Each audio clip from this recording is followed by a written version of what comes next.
Good morning students. आज हम twelfth class की रेनबो बुक के पोइट्री सेक्शन की first poem the Noble nature पढ़ेंगे। नोबल नेचर ये कविता बेन जॉनसन द्वारा कंपोज की गई है। अब पहले इस पोयम को पढ़ने से पहले हम इसके पोइट और इसके बारे में थोड़ा सा जान लेते हैं। देखिए, about the poem. Ben Jonson, 1573-1637, was a versatile and dominating literary personality, known as a playwright, poet, actor, and critic of the 17th century. Ben Jonson, जो कि 1573 से 1637 तक उनका जीवन काल था, was a versatile and dominating literary personality. Versatile यानी बहुमुखी प्रतिभा वाले।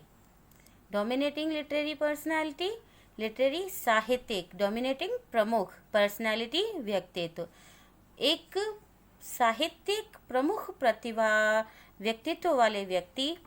Known as a playwright, जो कि एक नाटककार, पोइट कवि, एक्टर कलाकार या अभिनेता, एंड क्रिटिक, क्रिटिक यानी आलोचक ऑफ द 17th सेंचुरी, 17वीं शताब्दी के एक नाटककार, कवि, अभिनेता और एक आलोचक के रूप में जाने जाते थे।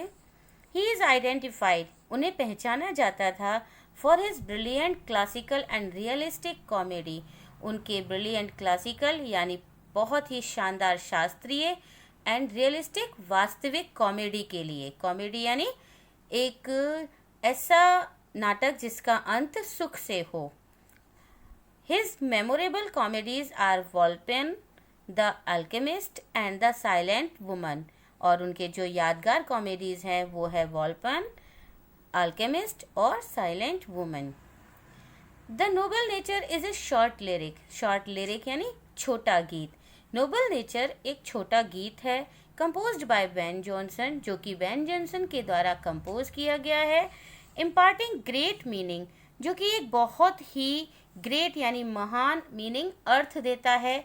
एंड ए मैसेज, और एक संदेश, टू ह्यूमैनिटी, ह्यूमैनिटी यानी मानवता के लिए।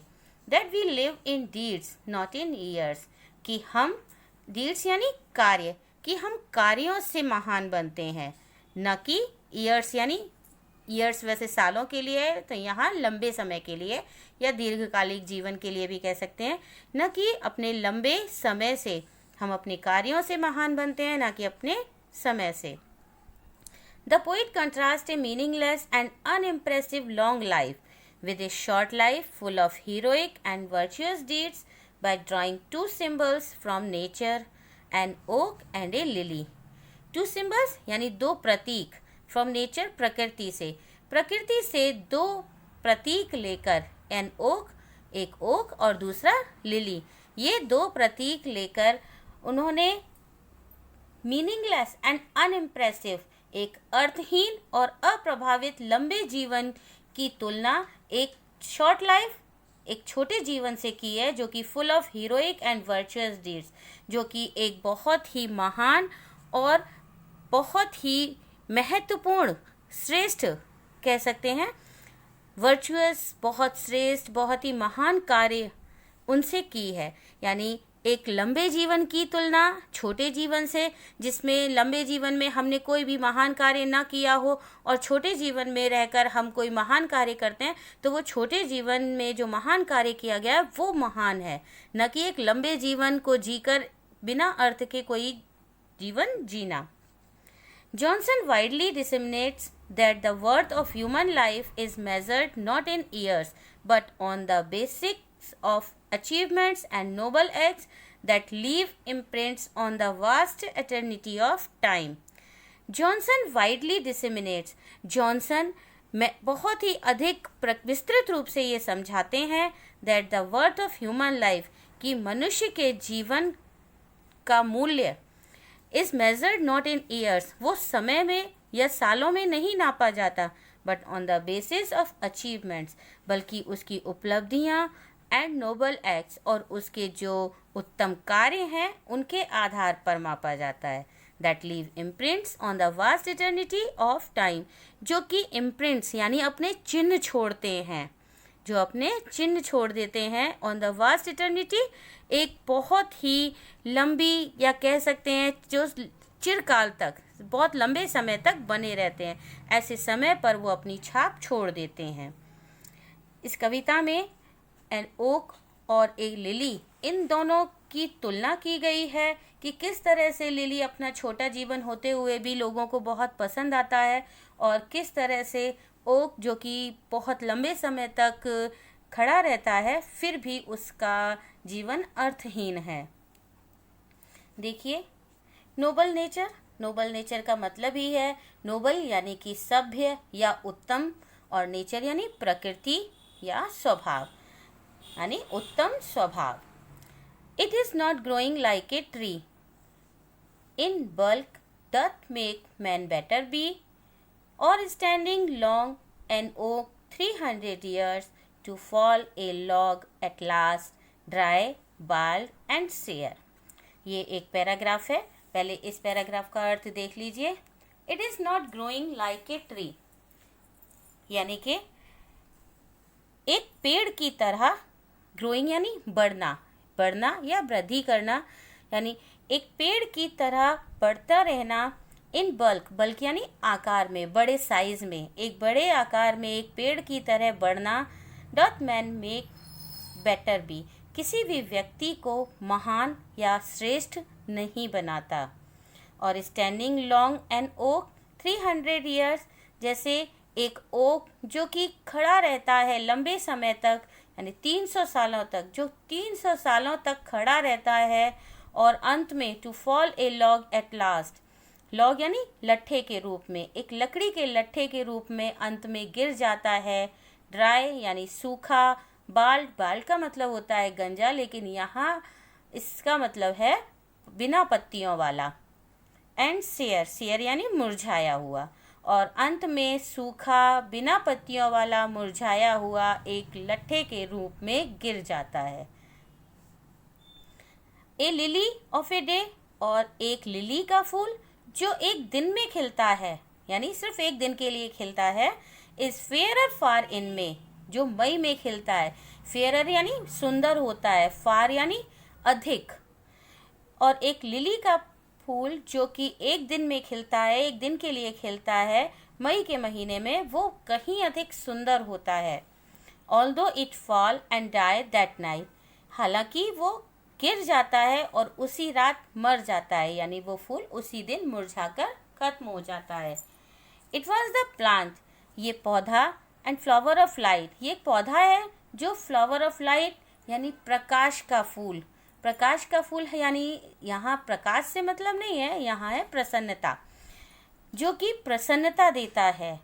इन small proportion we just beauty see, in small proportion, छोटे छोटे प्रोपोर्शन यानी हिस्सों में भी, बी जस्ट ब्यूटीज सी, हम सुंदरता को देखते हैं, यानी कोई भी चीज़, छोटी से छोटी चीज़ भी हमें सुंदर दिखाई दे सकती है, वो हमें आकर्षित कर सकती है।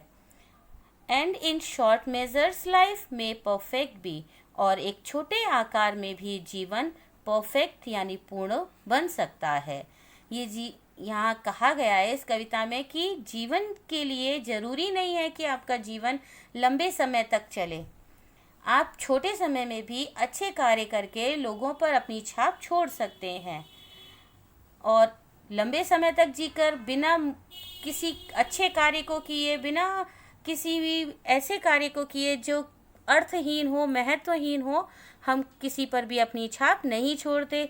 और इसी वजह से उन्होंने इन दोनों, लिली और ओक, इन दोनों सिंबल्स को लेकर ये कविता लिखी है, और कहा है कि जिस प्रकार ओक का पेड़ जो है वो 300 सालों तक खड़ा रहता है, लेकिन फिर भी वो मूल्यहीन, अर्थहीन, महत्वहीन है, लेकिन लिली का पौधा जो सिर्फ एक दिन के लिए खिलता है, लेकिन फिर भी वो अपनी सुंदरता से सभी का मन मोह लेता है।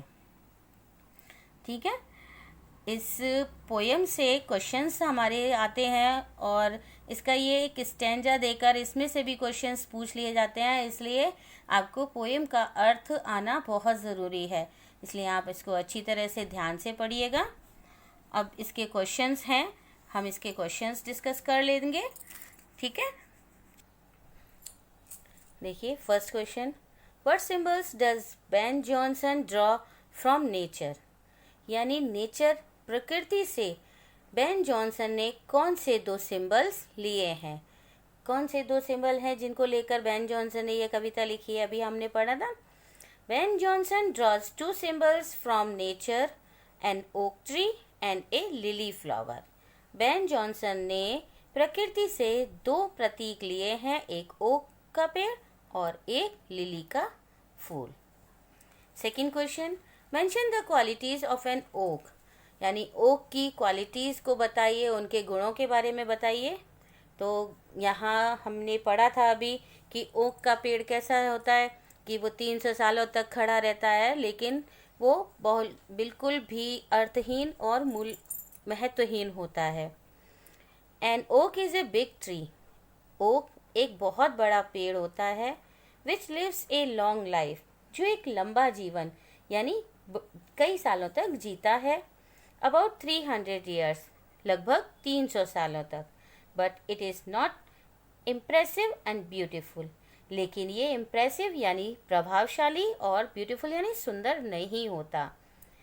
ही represents dull, selfish and useless long life, जो ओक का पेड़ है वो एक डल यानी कि भद्दे या नीरस, सेल्फिश यानी स्वार्थी, एंड यूजलेस, यूजलेस यानी बेकार या जिसका कोई प्रयोग नहीं हो, उपयोगहीन कह सकते हैं, लंबा जीवन जीता है या उसको दर्शाता है। तीसरा क्वेश्चन है हमारा, how does a lily of a day impress us, कि जो लिली का पौधा है, जो लिली का फूल है, वो एक दिन में किस तरह से हमें प्रभावित करता है। तो a lily is a beautiful flower, lily एक बहुत सुंदर फूल है। Which lives only a day, जो केवल एक दिन जीता है। बट इट्स लवलीनेस, लेकिन इसकी सुंदरता इंक्रीजेज ऑल डे, सारा दिन बढ़ती है। एंड इम्प्रेस एवरीवन, और प्रत्येक को इम्प्रेस प्रभावशाली या प्रभावित करती है। Its beauty is a joy for us, और इसकी सुंदरता वो हमारी खुशी के लिए होती है। और लास्ट चौथा क्वेश्चन देखिए, how can human life be perfect, human life कैसे परफेक्ट बन सकती है, यानी मनुष्य का जीवन कैसे पूर्ण हो सकता है। तो द पोएट सेज, कवि कहता है, that human life can be perfect by doing good and noble deeds, कि मनुष्य का जीवन बाय डूइंग गुड यानी अच्छे एंड नोबल और सभ्य या उत्तम कार्य करने से परफेक्ट पूर्ण बनता है। इसका एक क्वेश्चन जो कि अक्सर पूछा जाता है वो देख लीजिए कि discuss the theme of the poem, यानी इस कविता का थीम डिस्कस कीजिए, इसका क्या उद्देश्य है वो बताइए।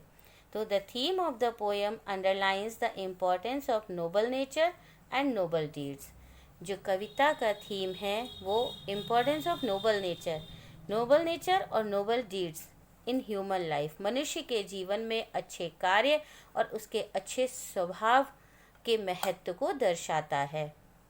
The poem shows that a man small in size, ये कविता ये दर्शाती है कि एक व्यक्ति स्मॉल इन साइज, चाहे वो छोटे आकार का हो, and with A short life, और उसका जीवन छोटा हो, can also be great and attractive like a lily of a day, वो भी एक लिली के पौधे की तरह, लिली के फूल की तरह, जो कि केवल एक दिन के लिए खिलता है, उसकी तरह ही महान और आकर्षक हो जाता है।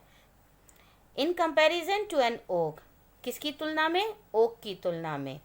Which lives for a longer period, जो कि लंबे समय तक जीता है, विदाउट यूज़, बिना किसी यूज़ के, बिना किसी प्रयोग के, यानी उसका जीवन महत्वहीन होता है। ये थी हमारी पोएम नोबल नेचर और उसके क्वेश्चन आंसर। आई होप आप लोगों को समझ में आ गए होंगे। इन्हें अच्छी तरह से समझने का प्रयास कीजिए और इन क्वेश्चंस को भी याद कीजिए।